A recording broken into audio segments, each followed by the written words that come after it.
نے اس برائی کا ارتکاب کیا۔ لوط علیہ السلام سے پہلا زمانہ اٹھا کر دیکھا جائے، ہم جنس پرستی کی لت کسی کو نہیں لگی تھی۔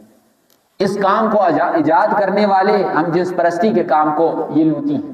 لوط علیہ السلام سے پہلے اس کام کو کسی نے نہیں کیا۔ پھر ادھر رسول اللہ صلی اللہ علیہ وسلم کی حدیث سن لیں، فرمایا من سنّ سنتا سیئتا فلہ وزرہ ووزر من عمل بہا، جس کسی شخص نے کسی برے کام کو ایجاد کیا، اب قیامت تک جو جو شخص اس کام کو کرے گا اس کام کے اندر اس شخص کا حصہ ہوگا جس نے ایجاد کیا۔